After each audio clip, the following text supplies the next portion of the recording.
2021년 5월 9일 우리에게 주시는 하나님의 말씀은 창세기 37장 1절부터 11절까지의 말씀입니다. 제가 봉독합니다.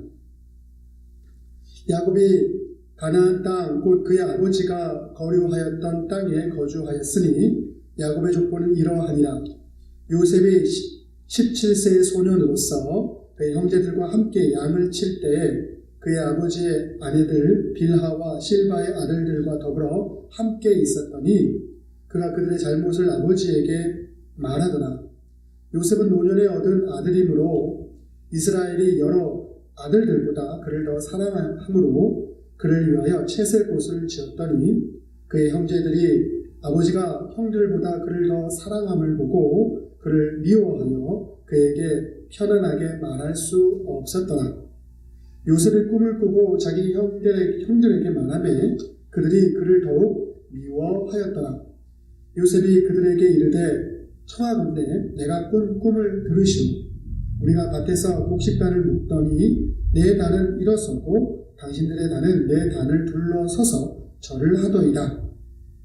그 형들이 그에게 이르되 너가 참으로 우리의 왕이 되겠느냐? 참으로 우리를 다스리게 되겠느냐 하고 그의 꿈과 그의 말로 말미암아 그를 더욱 미워하더니 요셉이 다시 꿈을 꾸고 그의 형들에게 말하여 이르되 내가 또 꿈을 꾼즉 해와 달과 열한 별이 내게 절하더이다 하니라. 그가 그의 꿈을 아버지와 형들에게 말하매 아버지가 그를 꾸짖고 그에게 이르되 너가 꾼 꿈이 무엇이냐? 나와 너의 어머니와 너의 형들이 참으로 가서 땅에 엎드려 너에게 전하겠느냐? 그의 형들은 시기하되 그의 아버지는 그 말을 간직해 두었더라. 이는 저희에게 주시는 하나님의 말씀입니다. 사랑하는 디모인 한인연합교회 성도님들, 한 주간에도 모두 평안하셨습니까? 자, 오늘은 부활절 6번째 주일이자 어머니 날이기도 합니다. 세상의 모든 어머니에게 감사와 축복을 전합니다.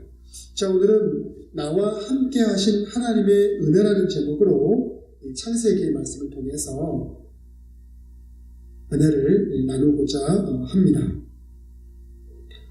여러분도 잘 아시겠지만 우리나라에는 고유한 명절이 있습니다. 명절을 이야기하자면 특별히 추석과 설이 아주 큰 명절이라고 할 수 있습니다. 특별히 음력 설은 우리 한국 사람들에게 있어서는 제일 큰 명절입니다.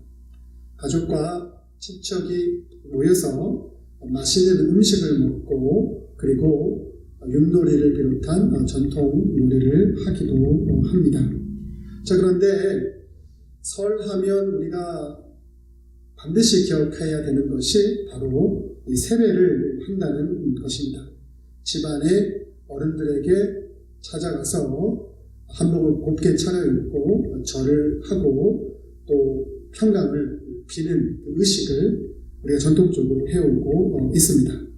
자, 그렇게 자손들이나 자녀들의 인사를 받은 집안의 부모나 어르신들은 자녀들에게 또 손 아랫사람들에게 덕담을 거하거나 또 더불어서 세뱃돈을 주는 것이 우리의 전통이라고 할 수가 있습니다. 자, 그런데 저는 이 세뱃돈과 관련해서 참으로 좀 씁쓸했던 그러한 기억을 가지고 있습니다.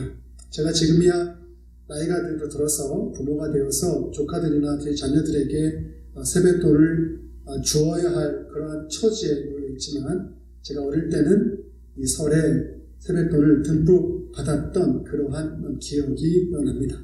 그래서 설을 특별히 세배하는 것을 아주 좋아했던 그러한 기억을 가지고 있습니다. 자, 그런데 제가 좀 서운했고 좀 씁쓸했던 기억을 가지고 있던 부분은 무엇이냐면 집안의 어떤 어르신들 중에서는 간혹 이 세뱃돈을 주실 때 저보다 나이가 많은 사촌 형님이나 누님들에게 조금 더 돈을 주고 또 저에게는 그렇지 않는 그런 차별적인 모습으로 세뱃돈을 주셨던 분들도 간혹 있었습니다. 자, 그래서 그런 차이가 보다 극명하게 드러나게 될 때 그러한 것을 행하신 분들이 마음속에서는 좀 많이 서운했던 그러한 기억을 가지고 있습니다. 그래서 제가 부모가 된 이후에는 자식들에게 용돈을 주거나 선물을 줄 때 그러한 감정을 느끼지 않게 공평하게 평등하게 해 주어야겠다라는 생각을 하고 그렇게 살아오고 있는데 얼마나 제가 부모로서 그렇게 잘하고 있는지는 100% 장담할 수는 없습니다. 자, 오늘 본문은 요셉의 꿈 이야기입니다. 우리가 요셉의 이야기가 창세기에 나와 있는데 구약성경 요셉의 이야기를 우리가 주일학교 시간에도 많이 배워서 잘 알고 있죠. 그래서 요셉의 꿈 이야기, 그 꿈으로 인해서 벌어진 사건들, 그로 인해서 이집트에서 요셉이 겪게 되는 여러 가지 고초, 하지만 하나님의 도우심으로 이스라엘의 총리에 이르게 되고 나중에는 그 형제들과 함께 화해하게 되는 그러한 긴 이야기들, 바로 그것이 요셉의 이야기인데 바로 그런 요셉 이야기의 시작이라고 할 수 있는 요셉의 꿈 이야기가 바로 오늘 우리가 함께 읽었던 본문이라고 할 수가 있습니다.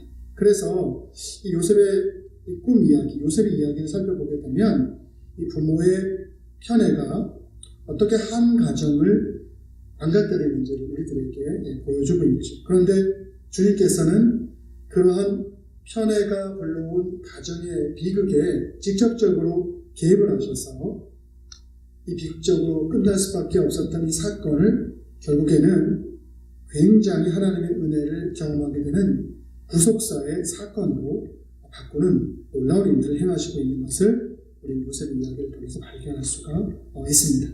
그래서 오늘 이 요셉의 이야기는 우리에게 어떠한 희망을 주냐면 과거의 실패 때문에 현재를 살아가면서도 자책, 또 후회 속에 살아가는 이들이 있을 수가 있습니다. 그런 이들에게 위로를 주고 또 복을 주는 그러한 소망을 우리 요셉의 이야기 속에서 발견할 수 있게 됩니다. 저와 여러분들이 이 이야기를 통해서 우리 인생 가운데 개입해 주셔서 가장 선한 복을 주시려고 하시는 그 하나님의 은혜 안에서 큰 위로를 받고 거기서 혹여라도 우리가 어려운 상황에 놓여 있다면 새로운 소망을 발견할 수 있게 되기를 간절히 바랍니다. 자, 오늘 본문을 보게 되면 야곱, 요셉의 아버지죠. 이 야곱이 요셉에게 특별히 더 많은 사랑을 하고 있는 것을 분명하게 우리들에게 말씀을 통해서 보여주고 있습니다. 오늘 성경에 보니까 다른 형제들에 비해서 아버지 야곱이 요셉을 훨씬 더 많이 사랑했다라고 분명하게 우리들에게 말씀하고 있는 것을 볼 수가 있습니다. 자, 그런데 그러한 야곱의 사랑을 받은 요셉 입장에서는 아마 그럴 거예요. 아버지가 나 어릴 때 나를 너무나 다른 형제들에 비해서 끔찍하게 많이 사랑해 주었지 라고 해서 아버지의 사랑에 대한 특별한 기억으로서 이 요셉의 마음 가운데는 이 야곱의 사랑이 기억될 것입니다. 그런데 그런 아버지의 사랑을 요셉에 비해서 훨씬 덜 받은 다른 형제들에게 있어서는 그 아버지 야곱의 사랑이 특별히 요셉만을 사랑한 그러한 차별적인 사랑으로서 그 마음 가운데 기억되고 있는 것이죠. 자, 그렇지만 오늘 이 창세기의 기자가 비단 이 야곱의 가정에 이러한 이야기들, 야곱의 가정사를 다루기 위해서 이 창세기의 말씀, 또 창세기 중에서 요셉의 이야기를 우리들에게 들려주고 있는 것은 아닙니다. 우리들에게 이 이야기를 우리들에게 말씀하고 있는 것은 바로 창세기에 나오는 아브라함, 그리고 아브라함의 아들 이삭, 또 야곱과 요셉으로 이어지게 되는 주님의 구속사를, 그리고 구속사 속에서 주님이 우리에게 보여주신 그 은혜의 풍성함의 가치가 무엇인지를 우리들에게 확인시켜주기 위해서 바로 이 요셉의 이야기를 우리들에게 들려주고 있는 것입니다. 그런데 이 요셉의 이야기를 우리가 보면서 구속사라고 하게 되니까 마치 성경 속에 나오는 인물들만 하나님의 어떤 그러한 역사 속에서 그분의 풍성한 사랑을 누릴 수 있는 것처럼 우리가 혹시 오해할 수가 있는데, 성경에 나와 있는 이들이나 오늘을 살아간 하나님의 자녀로 부름받은 우리들이나 동일하게 하나님의 구속사 안에서 주님의 풍성한 은혜를 누릴 수 있는 존재라는 것, 그것을 허락받은 존재라는 사실을 오늘 성경의 말씀은 다시금 우리에게 확인시켜주는 통해서, 요셉의 이야기를 통해서 확인시켜주는 통해서 우리에게 새로운 소망과 희망을 주님의 은혜를 통해서 갖게 될 것을 분명하게 말씀하고 있는 것이죠. 절망적으로 끝나버릴 그러한 삶 속에서, 그러한 가정사 가운데 하나님이 개입하셔서 선을 이루시고 그분의 뜻을 분명하게 이루신 그 사건을 보여주심을 통해서 오늘 살아가는 고단한 인생을 살아가고 때로는 실패된 인생 속에서 힘들어하는 분들 가운데 찾아오셔서 그 상처를 치유하시고 다툼 가운데 화해를 이끌어주시고 또 편안하지 못한 안식이 없던 우리 마음 가운데 평강을 우리들에게 허락해 주시는 그 하나님의 놀라운 은혜를 오늘 여러분 모두가 체험하고 그것을 더 깊게 고백할 수 있게 되기를 간절히 바랍니다. 오늘 본문은 요셉의 이야기를 통해서 그 과정을 우리들에게 보여주고 있습니다. 자, 그렇다면 오늘 우리가 이 본문에 나오는 요셉의 이야기를 통해서 무엇을 우리가 바라볼 수 있어야 하는가? 제일 먼저 우리가 생각해 보아야 될 것은 우리 가정, 또 우리 교회를 향한 주님의 구속사를 생각해 볼 수 있어야 할 것입니다. 창세기 36장, 오늘 37장이 바로 앞장인데요. 36장에 보게 되면 바로 에서의 자손들의 족보들에 관한 이야기들이 나오게 되는 것을 볼 수가 있습니다. 에서는 야곱과 달리 하나님의 구속사역의 그 계보를 이을 수 없는 존재였죠. 하지만 오늘 창세기 36장에서는 에서의 자손들에 관한 이야기들을 들려주고 있습니다. 그리고 그런 것을 들려줌을 통해서 비단 구속사의 계보를 잊지는 못하지만 하나님께서 그렇지 못한 이들 또한, 이 에서의 후손들 또한 얼마나 지극히 사랑해 주는지를 우리들에게 보여주고 있는 동시에 그것을 정리함을 통해서 이제 구속사를 이어나갈 이 야곱의 가정, 요셉의 이야기를 들려줌을 통해서 그것이 우리에게 주고자 하는 영적인 주님의 풍성한 은혜의 그 가치에 대해서 집중하게 하기 위해서 이 창세기 36장에 에서의 이 후손들의 이야기들을 하고 있는 것을 볼 수가 있습니다. 그리고 나서 오늘 본문 37장이 이어지게 되는데 37장 1절은 어떻게 시작을 하고 있냐면 야곱이 그의 아버지 이삭이 살던 가나안 땅에 거주하고 있었다라고 언급을 합니다. 자, 이것은 아브라함과 이삭과 야곱으로 이어지는 구속사의 연장 가운데 야곱의 가정이 지금 그 중심 가운데 놓여 있음을 우리들에게 보여주기 위한 것이죠. 그리고 그것을 보다 분명하게 우리에게 보여주기 위해서 이제 요셉의 이야기를 시작하는데 특별히 요셉의 꿈 이야기를 제일 먼저 서론격으로 시작하고 있는 것을 볼 수가 있습니다. 그렇지만 우리가 이 구속사라고 하는 이야기를 듣게 될 때, 특별히 현재를 살아가는 우리 입장에서 그 이야기를 듣게 될 때 구속사라는 말 자체가 너무나 거창하게 들릴 수도 있습니다. 그렇지만 분명한 것은 이 하나님의 구속사라는 것은 오늘을 살아가는 우리들에게 있어서도 그것이 무관한 것이 아니라 정말로 우리들에게 관계된 사건으로서 지금도永속적으로 이어지고 있다는 것이죠. 바로 하나님의 이 구속의 사역은, 역사는 예수 그리스도를 통해서 십자가 사건과 부활을 통해서 그 구속 사역이 완성되었죠. 그리고 예수님이 재림하실 때까지 이 세상의 모든 교회는 주님이 우리에게 주신 명령을 감당하도록 부름을 받았죠. 그래서 그 지상대의 명령이라고 하는 그 명령이 마태복음 28장 19절과 20절에 나오게 되는데 너희는 가서 모든 민족을 제자로 삼아 아버지와 아들과 성령의 이름으로 세례를 베풀고 내가 너희에게 분부한 모든 것을 가르쳐 지키게 하라. 볼지어다 내가 세상 끝날까지 너희와 항상 함께 있으리라 하시니라 라고 우리들에게 명령하셨는데 이 세상의 교회는 이것을 수행할 수 있어야 하죠. 이것이 바로 이 구속의 역사라는 것이 예수님을 통해서 온전하게 이루어졌지만 그 구속의 역사의 사명을 감당해야 될 몫으로서 이 구속사와 우리가 현재 살아가는 이 삶이라는 것이 아주 직결되어 있다는 것을 분명하게 우리들에게 보여주고 있는 것입니다. 자, 그러므로 주님이 우리에게 개인적으로 은사, 재능을 우리에게 주시기도 하고 또 가정을 허락해 주시기도 하고 섬길 교회를 주시기도 하고 또 일할 수 있는 직장을 우리들에게 허락해 주시죠. 바로 그것은 그것을 우리들에게 이렇게 준 이유는 그냥 그것을 우리에게 준 것이 아니라 바로 우리가 허락된 그곳에서 주님의 뜻을 이루라는 것이죠.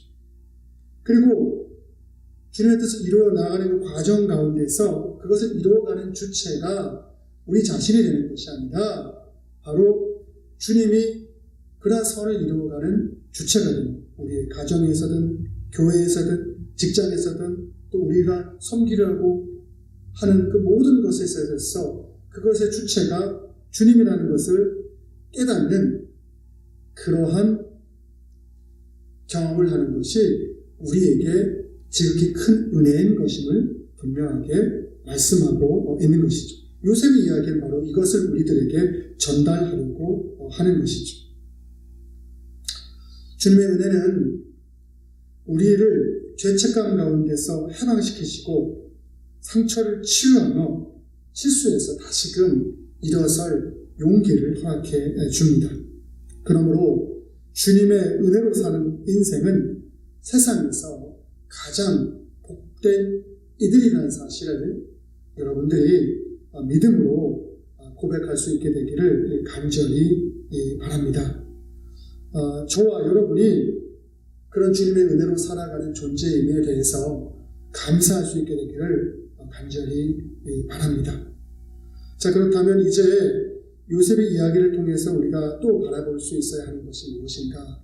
바로 구속사의 관점으로 우리 가정과 교회를 향한 주님의 뜻을 제일 먼저 요셉의 이야기를 통해서 우리가 생각해 볼 수 있어야 된다고 말씀을 드렸고, 자, 두 번째로는 우리가 갈등을 통해서 포용과 관용의 소중함이 얼마나 큰 것인지를 우리가 깨달아야 됩니다. 그리고 이 포용과 관용이 갈등을 해결할 수 있는 정말 중요한 것인데, 그 포용과 관용이라는 것은 주님을 신뢰하는 믿음에서 온다는 사실, 그것을 우리는 깨달을 수 있어야 하는 것이죠. 그러니까 요셉의 이야기는 우리들에게 무엇을 또 말하고자 하냐면 주님을 신뢰할 수 있는 믿음이라는 것이 얼마나 귀하고 소중한 것인지, 그래서 우리가 그러한 주님을 신뢰할 수 있는 믿음을 우리가 갖게 될 때 우리의 삶에는 갈등을 해결할 수 있는 포용과 관용이 풍성하게 역사할 수 있다는 사실을 우리들에게 보여주고 있는 것이죠. 여러분 잘 알다시피 요셉의 꿈 이야기의 갈등은 크게 두 가지 이유에서 시작이 됩니다. 하나는 아버지 야곱이 요셉에 대한 편애 때문이고, 다른 하나는 요셉이 이복 형제들의 잘못들이 있었는데 그 잘못들에 대해서 자주 아버지에게 그것을 이야기하죠. 그것 때문에 이 형제들이 이 동생 요셉에 대해서 편안한 마음으로 부담 없이 그를 대할 수 있는 것이 아니라 굉장히 불편한 마음을 가졌다라고 오늘 성경은 우리들에게 말씀해 주고 있는 것을 볼 수가 있습니다. 자, 원래 야곱에게는 4명의 부인이 있었죠. 2명의 부인과 2명의 첩을 통해서 4명의 부인이 있었는데 그 4명을 통해서 12명의 아이들이 탄생되게 되는 것을 볼 수가 있습니다. 이 야곱의 12명의 아이들은 여러분 알다시피 이스라엘 12지파를 이루게 됩니다. 성경은 야곱의 12아들 사이의 갈등들을 우리들에게 보여주고 있죠. 단순히 개인으로서 존재하기도 하는 뿐만 아니라 이는 이스라엘 12지파 공동체를 상징하는 존재로서 그 12지파 가운데도 많은 갈등의 요소들이 있었던 것을 성경을 통해서 우리는 확인할 수가 있죠. 개인에게도 해결해야 될 문제가 있듯이 개인이 모여서 작은 사회를 이룬 공동체 안에서도 수많은 문제와 갈등이 있는 것을 볼 수가 있습니다. 그리고 그 문제와 갈등을 해결하는 데 있어서는 단시간 내에 그것이 해결되는 것이 아니라 많은 시간과 노력이 필요한 것을 볼 수가 있습니다. 그리고 갈등을 해결하는 과정 가운데 정말 중요한 것이 무엇이냐면 포용과 다른 것들을 대해서 우리가 인정하고 받아들일 수 있는 것과 용서할 수 있는 관용의 마음, 이것이 너무나 중요한 것을 우리는 볼 수가 있습니다. 요셉의 이야기를 보게 되어도 우리는 요셉의 이야기 가운데 형제들이 보여주는 다양한 모습들을 볼 수가 있습니다. 상처와 분노도 볼 수가 있지만 어떤 모습에서는 자기 희생의 모습도 우리는 확인할 수가 있습니다. 그리고 이러한 모습들 속에서 갈등을 극복할 수 있었던 요인이 무엇인지 우리는 발견할 수 있습니다. 바로 그것은 방금 전에도 말씀드렸지만 포용과 관용이죠. 하지만 인간이 취할 수 있는 이 포용과 관용이라는 것, 이 노력하는 것은 우리들에게 있어서 한계가 있는 것이죠. 하지만 우리가 역시나 희망을 발견할 수 있는 것은 우리는 포용과 관용에 있어서 한계를 가질 수 있을지 모르지만 그러한 연약함 속에서도 하나님은 우리의 삶 가운데 찾아오셔서 자신이 계획하신 계획을 선하게 이루어 주신다는 것이죠. 오늘 요셉의 이야기 속에서도 우리는 이것을 발견할 수 있게 됩니다. 우리는 많은 경우에 있어서 특별히 믿음을 가진 사람들에게 있어서도 믿음을 통해서 믿음을 기초로 시작한 일들이 성과를 잘 내지 못하게 될 때 마음이 조급해지는 것을 볼 수가 있습니다. 그래서 그것 때문에 갈등이 일어나기도 하지. 그렇지만 주님이 우리의 길을 인도해 주심을 우리가 신뢰한다면 믿음을 기초로 해서 우리가 행할 일들이 좀 더 그것이 더디고 그 결실을 쉽게 볼 수 없다 할지라도 우리는 그 일들에 대해서 좀 더 너그러운 마음을 가지고 그 일들을 대할 수가 있는 것이죠.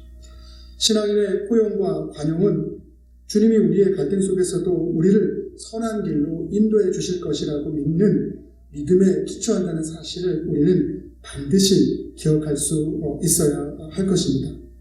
저와 여러분이 바로 주님을 신뢰할 수 있는 그런 믿음을 통해서 포용과 관용을 세상 가운데 보여줄 수 있는 그런 놀라운 은혜가 삶 가운데 차고 넘치게 되기를 간절히 바랍니다. 자, 그렇다면 마지막으로 요셉의 이야기를 통해서 우리가 바라보아야 될 것은 무엇인가? 그것은 무엇이냐면 우리 안에 죄라는 것이 주님의 은혜를 통해서 치유된다는 것입니다. 야곱의 편애로 일어난 이 비극적인 가정의 사건들을 우리가 정당화하려고 한다면 여러 가지 이유를 가져올 수 있을 것입니다. 먼저 요셉과 형제들이 정말 큰 나이 차가 있었다. 또 거친 유목 생활의 문화 때문에 그러한 갈등이 쉽게 생겨났고 또 그 갈등 안에서 그러한 비극적인 사건을 갖게 되는 사건들을 초래하게 되었다라고 우리가 생각해 볼 수 있죠. 더군다나 범죄를 쉽게 은폐할 수 있는 환경적인 요건들 또한 그러한 비극적인 사건을 만들어가는 데 있어서 크게 일조하였다라고 생각해 볼 수 있을 것입니다. 그러나 그러한 이유 때문에 잘못된 일과 행동이 정당화될 수 있는 것은 아닙니다. 마찬가지로 성경은 인간의 죄에 대해서도 동일하게 말하고 있습니다. 동일한 관점을 가지고 말하고 있습니다. 세상의 법을 잘 지키고 착하게 살고 선을 많이 베푼다고 하여도 하나님 없는 인생은 그런 인생을 살아가는 이들은 죄 가운데 있는 것이라고 성경은 우리들에게 말하고 있습니다. 자, 이것이 너무나 지나치다라고 여러분 생각하십니까? 그러나 우리는 주님이 누구인지를 알게 된다면 이것이 지나치다고 말할 수 없을 것입니다. 하나님은 사랑 그 자체이고 그 사랑을 통해서 자신의 모든 것을 우리들에게 내어 주신 분이신 거죠. 그래서 그것을 온전하게 받아들이고 그것을 인정하지 못하는 것은 죄인 것이고 이 죄성은 하나님의 온전함과 거룩함과는 함께 갈 수 없는 것이기 때문에 세상의 길과 하나님의 길은 다를 수밖에 없는 것입니다. 모두 우리는 요셉의 이야기를 통해서 요셉과 형제들 그리고 아버지 야곱이 보여주고 있는 다양한 인간 군상의 모습을 발견하게 됩니다. 그곳에는 갈등도 있지만 갈등을 해결하기 위한 노력들도 보입니다. 그런데 그런 갈등을 궁극적으로 해결할 수 있는 키를 가지고 있던 분은 사람이 아니라 주님인 것을 우리는 발견할 수가 있습니다. 요셉이 형제들과 극적인 화해를 이룰 수 있었던 것은, 그리고 요셉의 상처가 치유를 받을 수 있었던 것은 주님의 은혜와 사랑이 무엇인지를 요셉이 깨달았기 때문인 것이죠. 요셉 스스로의 힘으로 형제들을 용서할 수 있었던 것이 아니라는 사실입니다. 주님의 은혜가 요셉으로 하여금 형제들을 용서하고 화해에 이르도록 한 것입니다. 요셉이 용서할 수 있었던 힘, 그것이 바로 주님의 은혜 때문이라는 사실을 이 요셉의 이야기는 우리들에게 분명하게 말씀해주고 있는 것입니다. 그래서 우리는 아직도 과거의 잘못, 후회, 죄책감에 사로잡혀 살아갈 때가 있습니다.